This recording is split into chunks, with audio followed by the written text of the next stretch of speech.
नमस्कार, अस्सलाम वालेकुम। आप देख रहे हैं i4G टीवी नेटवर्क।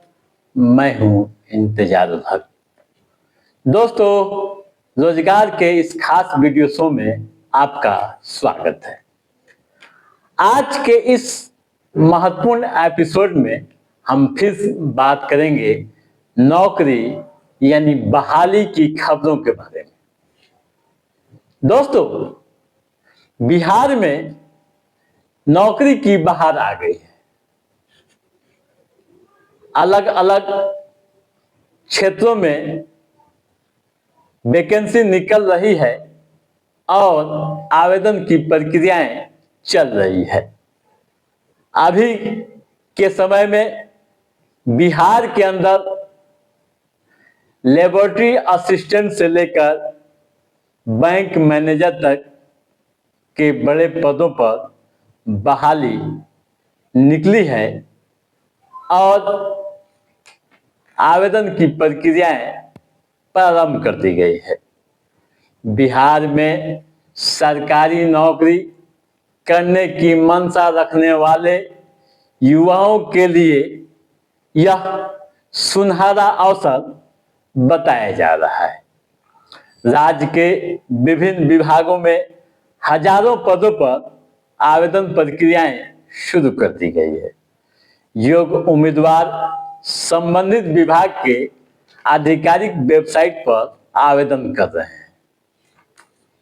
कहां कहां से वैकेंसी निकली है, आइए हम विस्तार से जानने की कोशिश करते हैं। आप ध्यान से सुनिएगा, समझिएगा और अपने दायित्वों का निर्वहन कीजिएगा। दोस्तों, पहली बहाली बिहार कर्मचारी चयन आयोग की ओर से है, यानी लेबोरेटरी असिस्टेंट के पदों पर बहाली की प्रक्रिया चल रही है। 143 पद यहाँ है। आवेदन प्रक्रिया जारी है। 16 जून तक आवेदन करने की अंतिम तिथि है। शैक्षणिक योग्यता यहाँ 12वीं साइंस से है, यानी फिजिक्स, केमिस्ट्री, मैथ या बायो। ठीक है। उम्र की सीमा 18 से 37 साल। ठीक है। SC, ST, OBC व महिला अभ्यर्थियों को उम्र में छूट दी गई है। ठीक है। आवेदन शुल्क 540 रुपये। आरक्षित श्रेणी के उम्मीदवारों के लिए मात्र 135 रुपये शुल्क लग रहे हैं। ठीक है। आधिकारिक जो वेबसाइट है जहां आवेदन हो रहा है, आप नोट कर लीजिए, www.bssc.bihar.gov.in। ठीक है। आप समझ गए होंगे लेबोरेटरी असिस्टेंट के बारे में कि कैसे प्रक्रिया चल रही है। अब आइए आगे बात करते हैं। दूसरी बहाली स्टेट हेल्थ सोसाइटी में है, यानी बिहार स्वास्थ्य विभाग के तहत स्टेट हेल्थ सोसाइटी में 2629 पदों पर बहाली के लिए अधिसूचना जारी की गई है। यहाँ आवेदन की प्रक्रिया 26 मई से शुरू होगी, जो 15 जून तक चलेगी। ऑनलाइन आवेदन करना है।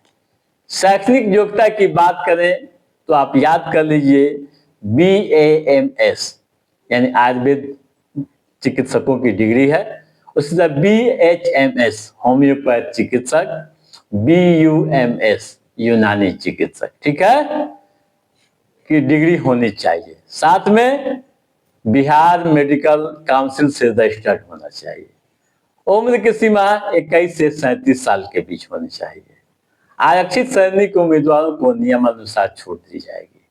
आवेदन शुल्क 500 रुपये। ठीक है। चयन प्रक्रिया की बात करें तो आप सोच लीजिए सीधे इंटरव्यू होगा, उसके बाद दस्तावेज का सत्यापन होगा, फिर बहाली हो जाएगी। आधिकारिक जो लिंक है जहां आवेदन करना है, आप नोट कर लीजिए, www.shs.bihar.gov.in। ठीक है। तीसरी बहाली की बात करते हैं। दोस्तों, तीसरी बहाली वेयर हाउसिंग कारपोरेशन की ओर से आई है। यानी Bihar State Warehousing Corporation में बहाली निकली है और आवेदन प्रक्रिया शुरू कर दी गई है। यहाँ 30 मई तक आवेदन करने की अंतिम तिथि है। ठीक है, 30 मई के बाद कोई भी आवेदन स्वीकार नहीं किया जाएगा। शैक्षणिक योग्यता की बात करें तो आप जान लीजिए कि यहाँ 12वीं से लेकर स्नातक पास अभ्यर्थी आवेदन कर सकते हैं। ठीक है, साथ में कंप्यूटर एप्लीकेशन में डिप्लोमा होनी चाहिए। आवेदन शुल्क 1250 रुपये है। चयन प्रक्रिया की बात करें तो आप जान लीजिए यहाँ परीक्षा होगी, यानी कंप्यूटर बेस्ड टेस्ट होंगे। उसके बाद दस्तावेज का सत्यापन होगा, मेडिकल होगा, फिर आपकी बहाली यहाँ होगी। आधिकारिक जो वेबसाइट नंबर है आप नोट कर लीजिए, www.bswc.co.in। ठीक है, तो आप समझ गए होंगे कि बिहार में अभी कहां कहां बहाली चल रही है और क्या क्या योग्यताएं होनी चाहिए। तो दोस्तों, आज के इस महत्वपूर्ण एपिसोड में बस इतना ही। कैसा रहा हमारा ये एपिसोड आप लाइक और कमेंट करके हमें जरूर बताइएगा। यदि आपने हमारे चैनल को सब्सक्राइब नहीं किया है तो सब्सक्राइब भी कीजिएगा, ताकि इस तरह की महत्वपूर्ण जानकारियों से संबंधित, युवाओं के रोजगार से संबंधित व नौकरियों से संबंधित जो भी अप टू डेट है उससे हम समय समय पर आपके बीच पहुंचाते रहेंगे। तब तक आप अपने दोस्त को दीजिए इजाजत। नमस्कार।